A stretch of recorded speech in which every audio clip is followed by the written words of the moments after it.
जय हिंद। हमारा संकल्प शिक्षित भारत विकसित भारत। आज के इस वीडियो के माध्यम से हमारे घर में जो काम आते हैं एलपीजी सिलेंडर, जो आप रोज के देखते हैं किचन घर में जो होते हैं, वो इसके बारे में चर्चा करेंगे, एलपीजी के बारे में। ठीक है, एलपीजी गैस के बारे में चर्चा करेंगे। एल माने होता है liquefied, LIQUEFIED, liquefied petroleum. P माने होता है पेट्रोलियम और जी माने होता है गैस। ठीक है, इसका फुल फॉर्म हुआ, एलपीजी का फुल फॉर्म होता है लिक्विफाइड पेट्रोलियम गैस। ठीक है, इसका अगर हिंदी करें तो लिक्विफाइड का होता है द्रवीभूत, और पेट्रोलियम का माने होता है पेट्रोलियम ही, इसका हिंदी पेट्रोलियम, और गैस तो गैस ही होते हैं। ठीक है, तो द्रवीभूत पेट्रोलियम गैस, हिंदी में कहें तो द्रवीभूत पेट्रोलियम गैस। द्रवीभूत पेट्रोलियम गैस यानी एलपीजी, सिलेंडर में जो आते हैं गैस, उसे एलपीजी कहते हैं। ठीक है, अब ये एलपीजी क्या है? एलपीजी बहुत सारे दो तीन अवयव से बने हुए। ठीक है, इसके अवयव क्या है ये जानेंगे। ठीक है, तो इसके अवयव, अब इसके अवयव पर चर्चा करते हैं। इसे द्रवीभूत क्यों कहा जाता है? द्रवीभूत पेट्रोलियम गैस क्यों कहा जाता है? क्योंकि ये द्रव अवस्था में होती है। जब आप एलपीजी सिलेंडर जो लाते हैं बाजार से, तो वो एलपीजी सिलेंडर जो अंदर होते हैं वो लिक्विड अवस्था में होती है, यानी कि द्रव अवस्था में, यानी पानी पंचीले अवस्था में होती है उसमें गैस। ठीक है, तो इसीलिए उसे द्रवीभूत कहा जाता है। और पेट्रोलियम यानी पेट्रोलियम से ही तो निष्कर्षित होकर निकलती है ये एलपीजी गैस। ठीक है, इसके अवयव क्या है? इसके मुख्य अवयव है ब्यूटेन, जिसे C4H10 इसका रासायनिक सूत्र है। ठीक है, C4H10 ये मुख्य अवयव है, ये मुख्य अवयव है।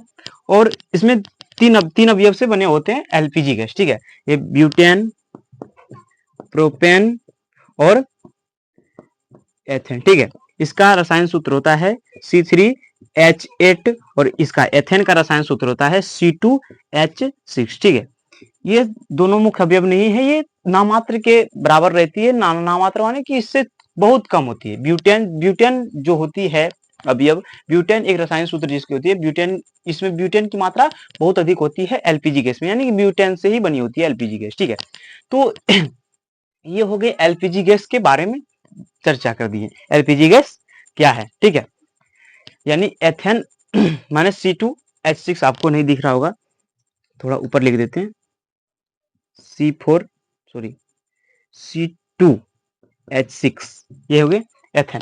अब हम जानते हैं कि इसे प्राप्त कैसे किया जाता है।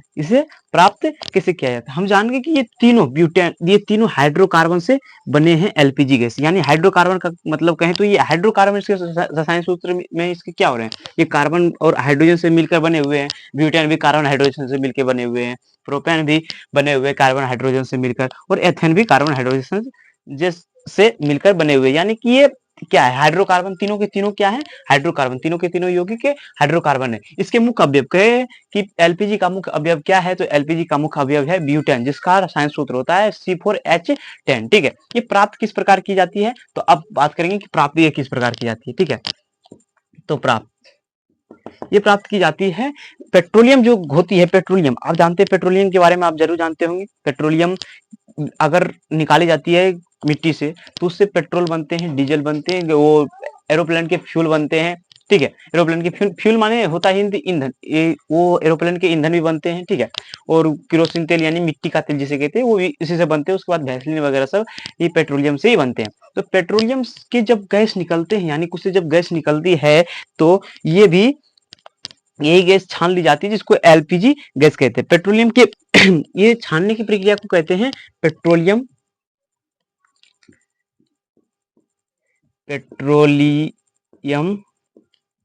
के प्रभाजी श्रवण। ठीक है, तो वो प्रोसेसिंग को कहते हैं पेट्रोलियम के प्रभाजी श्रवण।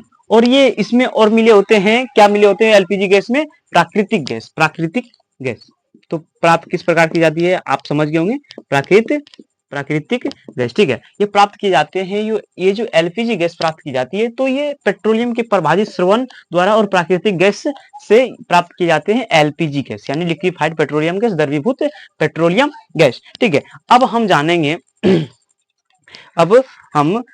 कि ये जो जलते हैं, ये जो जलते हैं तो ये कैसे जलते हैं? ये इससे हम हमारे घर में किचन में खाना बनते हैं एलपीजी गैस से, यानी एलपीजी सिलेंडर में गैस भरे होते हैं, उससे जल उसमें चूल्हे लगाए जाते हैं, स्टोव स्टोव जलने लगते हैं। तो कैसे जलने लगते हैं? तो चलिए समझते हैं इन प्रक्रियाओं को।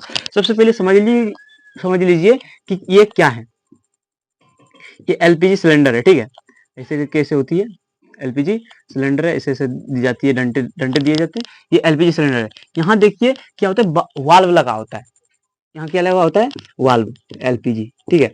यहाँ वाल्व लगा होता है, यहाँ ये वाल्व लगी होती है। तो ये वाल्व को आप जब कंप्रेस करते हैं, यानी कि दबाते हैं, वाल्व को जब आप दबाते हैं तो उससे गैस निकलती है। जब दबाते हैं तो एलपीजी गैस निकलती है, और यही एलपीजी गैस जब आप दबाते हैं तो निकलती है। देखिए अंदर में होती है द्रव अवस्था में, यानी कि पंचीले अवस्था में, लिक्विड अवस्था में। अगर ये बाहर आ जाती है तो देखिए द्रव अवस्था में कैसी रहती है, ये जो है ये जो आप देखते हैं सिलेंडर, उसके एलपीजी गैस के सिलेंडर जो होते हैं उसमें द्रव अवस्था में जो होती है कैसे होते हैं? क्योंकि देखिए किसी भी हवाओं को अगर ज्यादा दाब दिया जाए, ज्यादा यानी कि उस पर दबाव डाला जाए, यानी कि दबाव दाब जब उस पर पड़ेंगे तो वो जो है कि धीरे धीरे द्रव अवस्था में हो जाएंगे। देखिए जब हवा अगर गर्म है, यानी कि हवा फैली डेंसिटी, हवा की डेंसिटी अगर डेंसिटी अगर बहुत कम है तो उसको दबाएंगे तो डेंसिटी धीरे धीरे बढ़ेगी, बढ़ते वो द्रव अवस्था में धीरे धीरे आने लगेगी, ठीक है। तो द्रव अवस्था में इसलिए उसकी डेंसिटी इतनी ज्यादा होती है, इतनी ज्यादा दाब उस पर दाब लगती है एलपीजी सिलेंडर में जब भरी जाती है गैस, कि वो द्रव अवस्था में हो जाती है। और जैसे ही वो बाहर निकलती है तो उसको फैलने की जगह मिल जाती है, और फैलने की जगह मिल जाती है तो वो किस अवस्था में आ जाती है? गैस अवस्था में आ जाती है। फिर से उसकी डेंसिटी धीरे धीरे घटने लगती है, जब इससे निकलती है डेंसिटी उसकी घटने लगती है और वो फैल जाती है, तो वो गैस की अवस्था में आ जाती है। और ये जब हम कंप्रेस करते हैं इसके वाल्व को, इसमें वाल्व लगे होते हैं एलपीजी सिलेंडर में, जब उसको कंप्रेस करते हैं तो वो धीरे धीरे बाहर आने लगते हैं, और पाइप के द्वारा हमारे गैस चूल्हे की स्टोव में, यानी कि वो जो ऊपर लगे होते हैं ढक्कन, उसमें जाते हैं और हम लाइटर बारते हैं तो वो जल उठते हैं। तो इसका लौ होता है नीले कलर का। इसका लौ कैसा होता है? एलपीजी गैस का लौ किस कलर का होता है? तो नीला कलर का होता है। नीला कलर का, कभी कभी लाल कलर का होता है। देखिए नीला कलर और लाल कलर होना हम पहले की वीडियो में बताए थे कि कैसे होता है। जब सॉरी, जब ऑक्सीजन का जब ऑक्सीजन से संपर्क अच्छी से तरह से ना हो तो वो पीले रंग की होती है, अगर अच्छी तरह से हो तो नीले रंग की होती है। तो अगर ये गैस में, अगर वो जो गैस निकल रही है एलपीजी सिलेंडर से, अगर वो ऑक्सीजन से संपर्क अच्छी तरह से कर रही है तो समझ लीजिए कि वो नीले कलर की जो है कि वो लो होगी। अगर अच्छे से वो ऑक्सीजन के संपर्क में नहीं है तो वो पीले रंग की होगी, जो कि ज्यादा प्रकाश देगी, ठीक है। तो इसके जलने, तो आप समझ गए होंगे कि ये किस प्रकार वो जलने लगती है। अब इसके जलने की एक होती है रासायनिक अभिक्रिया। ये जलने की रासायनिक अभिक्रिया हम पहले जान लेते हैं। अब हम जान गए कि कैसे एलपीजी सिलेंडर से हम खाना, घर में जो किचन होते हैं उसमें खाना बन जाते हैं। तो अब हम जानेंगे कि इसके रासायनिक अभिक्रिया, ठीक है।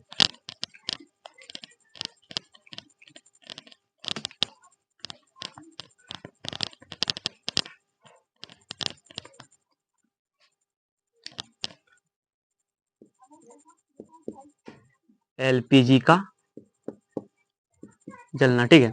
एलपीजी का जलना, एलपीजी कैसे जलता है, इसकी रासायनिक अभिक्रिया बताएं। अगर कहे कि एलपीजी कैसे जलता है, एलपीजी जलने की रासायनिक अभिक्रिया बताएं, तो देखिए इसका मुख्य, हम अभी क्या पढ़े, ब्यूटेन होता है। तो ब्यूटेन का रसायन सूत्र क्या होती है? C4H10, ठीक है। जब कोई पदार्थ जलती है तो किस की उपस्थिति में जलती है? ऑक्सीजन की उपस्थिति में जलती है, तो O2, ठीक है। ये जब जलते हैं तो CO2, यानी कि जब ये एलपीजी गैस जलती है तो एक गैस निकलती है CO2, कार्बन डाइऑक्साइड। उसके बाद वो जल के रूप में थोड़ा भाप बन के, यानी वाष्प बन के वो जल भी निकलने लगते हैं, जो कि हमें नहीं दिखती है, बहुत ही कम मात्रा में निकलती है, वाष्प बहुत पतली होती है, वो निकल जाती है। अब इसको संतुलित करने के लिए हमको यहाँ देना होगा, 2 देना होगा, यहाँ 13 देना होगा, और यहाँ 10 देना होगा, ठीक है। और उसके बाद H2O में भी देनी होगी, जो देखिए आप क्या देना होगा, ऐसे इधर कितना है, 10 दूनी 20 H है, तो इधर कितना है, इधर भी 10 दे देंगे, ठीक है। तो ये संतुलित कर दिए, संतुलित रासायनिक समीकरण आप पहले पढ़े होंगे। तो ये हुई जलने की प्रक्रिया, बस कुछ समझिए, अच्छी तरह से समझ लीजिए, ये आपको खुद अपने आप याद हो जाएगी कि देखिए एलपीजी गैस का मुख्य अवयव क्या है, ब्यूटेन है। ब्यूटेन का सूत्र क्या होता है, C4H10। तो C4H10 जल रही है, तो किसकी उपस्थिति में जल रही है, ऑक्सीजन की उपस्थिति में जल रही है, ऑक्सीजन की उपस्थिति में जल रही है। तो ये जलने के बाद क्या दे रही है, CO2 यानी कि CO2 गैस उत्सर्जित हो रही है, नहीं बाहर हो रही है। उसके बाद वो भाप के रूप में जल भी बाहर हो रहे हैं, ठीक है। तो जलने की ये रासायनिक अभिक्रिया होगी, एलपीजी का जलने की रासायनिक अभिक्रिया, ठीक है। अब हम जान गए एलपीजी क्या होती है, ये जाने, ठीक है। एलपीजी गैस कैसे जलते हैं ये भी जान गए। तो ये क्या देती है, इतना देती है और प्लस उष्मा देती है। उष्मा के लिए तो है ये हम जलाते हैं, और उष्मा को ही भूल गए। तो उष्मा के लिए जलाते हैं, उष्मा में प्राप्त होती है। बहुत कम मात्रा में प्रकाश भी में प्राप्त होती है, ठीक है। प्रकाश बहुत कम मात्रा में प्रकाश प्राप्त होती है, प्राप्त होती है, मगर उष्मा के लिए किए जाते हैं। अब हम बात करते हैं कि उष्मा कितनी उष्मा मिलती है, कितनी उष्मा मिलती है। तो एक वैज्ञानिकों द्वारा अनुमान लगाया गया, यानी कि वो प्रयोगों द्वारा, परीक्षण द्वारा ये पता चला है कि 1 ग्राम, जो देखिए एक एलपीजी सिलेंडर है, एलपीजी सिलेंडर में लगभग कितने होते हैं, 14 किलो 1 ग्राम, 100 ग्राम 200 ग्राम, यानी कि लगभग मान लीजिए 14 किलो होते हैं। एलपीजी सिलेंडर में गैस 14 किलो होती है। उसमें 1 ग्राम अगर आप जलाएंगे, 1 ग्राम अगर आप एलपीजी गैस को जलाएंगे तो 50 किलो जूल 50 किलो जूल देगी, 50 किलो जूल उष्मा देगी। देखिए उष्मा का ऐसा मात्रा क्या होती है, जूल होती है। उष्मा का ऐसा मात्रा क्या होती है, जूल होती है। तो 50 किलो जूल देगी उष्मा, अगर 1 ग्राम, यदि 1 ग्राम हम जलाएंगे LPG gas, liquefied petroleum gas, यानी द्रवीभूत पेट्रोलियम गैस, तो वो कितनी उष्मा देगी, तो 50 किलो उष्मा देगी, ठीक है। 1 ग्राम जलाएंगे तो 50 किलो उष्मा देगी, ठीक है। आप जान गए कि एलपीजी गैस क्या है, वो कैसे जलते हैं, वो कैसे प्राप्त होती है, ठीक है। और वो जलने की उसकी अभिक्रिया भी जान गए, और ये 1 ग्राम अगर इसको जलाएंगे तो कितनी उष्मा देगी, हम ये भी जान गए। अब हम जानेंगे कि इसमें गंध होती है या नहीं होती है, ठीक है। एलपीजी में एलपीजी में गंध पड़ेंगे, ठीक है। एलपीजी में गंध नहीं होती है, एलपीजी गैस में गंध नहीं होती है। तो आप पूछिए, आप क्यों, जो गंध, जब एलपीजी का रिसाव नहीं लगता, एलपीजी गैस जब लीक हो जाती है तो हमें गंध कैसे देती है, हमें महकती है कैसे, ठीक है। वो उसकी गंध क्यों आती है, तो समझिए बातों को कि इसमें जो है कि एलपीजी गैस में, यानी ब्यूटेन, प्रोपेन, एथेन, इन तीनों अवयव में किसी में गंध नहीं है, इन तीनों अवयव में किसी में गंध नहीं है।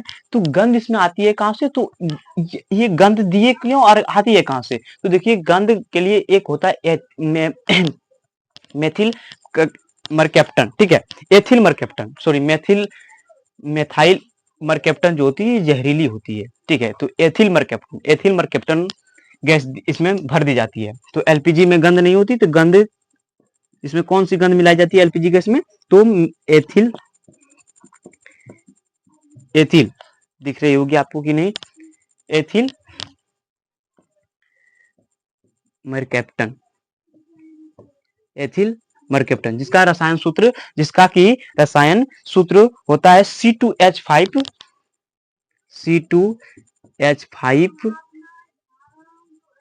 SH, ठीक है। इसमें ज्यादा से ज्यादा मात्रा में होती है यानी कि सल्फर जो होती है, सल्फर थोड़ा जो है कि सड़े गले पदार्थों जैसी गंध देती है। सल्फर जो एक तत्व होती है वो सड़े गले पदार्थों जैसा थोड़ा गंध देती है, इसलिए हम जो कि एलपीजी जलाते हैं तो एलपीजी अगर रिसाव होने लगती है तो हमें सड़े गले गंध जैसी हमें सुगंध आती है, तो हम समझ जाते हैं कि वो एलपीजी लीक हो गई है। ये गंध इसमें क्यों दिए जाते हैं, ये गंध इसमें इसलिए दिए जाते हैं कि अगर इसका रिसाव होने लगे, अगर एलपीजी में गंध ना हो, अगर रिसाव होने लगे, तो रिसाव होने के बाद बहुत बड़ी दुर्घटना हो सकती है। रिसाव होंगे तो वो पूरे फैल जाएंगे, इसके गैस पूरा फैल जाएंगे। अगर आप कहीं माचिस की तिल्ली कोई बार दिए, ठीक है, तो माचिस की तिल्ली जला दिए तो क्या पूरे घर जल जाएंगे, बड़ी से बड़ी दुर्घटना हो सकती है, ब्लास्ट हो सकती है, ठीक है। तो इसीलिए इसमें दी जाती है गंध क्यों दी जाती है, क्योंकि ये दुर्घटना ना हो, दुर्घटना के बचाव के लिए ही गंध इसमें मिलाई जाती है। उस गंध का नाम है एथिल मरकैप्टन का रसायन सूत्र होता है C2H5SH, ठीक है। ये एथिल मरकैप्टन, इसमें सल्फर जो होती है यही इसमें गंध यही देती है, सल्फर गंध देती है, ठीक है। तो आप उम्मीद है कि ये सारी चीजें आप समझ गए होंगे कि एलपीजी गैस क्या होती है, इसका फुल फॉर्म आप जान गए होंगे, ठीक है। ये जलती है कैसे, ये आप जान गए, इसकी रासायनिक अभिक्रिया में बता दिए कि कैसे जलती है, इसमें क्या-क्या अवयव मुख्य अवयव से बनती है, कैसे प्राप्त होती है, ये सब सारी चीजें आप उम्मीद है कि आप अच्छी तरह से समझ गए होंगे। ठीक है, तो ऐसे ही हमारे वीडियो देखने के लिए आप हमारे चैनल में जुड़े रहिए। ठीक है, क्लास 10वीं, अभी तो हम क्लास 10वीं की तैयारी कराते हैं, क्लास 10वीं फिर आगे अगर होगी तो हम अगले सिविल सर्विस की भी एग्जाम की तैयारी भी कराएंगे। ठीक है, तो मिलते हैं तब तक के लिए अगली क्लास में, तब तक के लिए जय हिंद, जय भारत।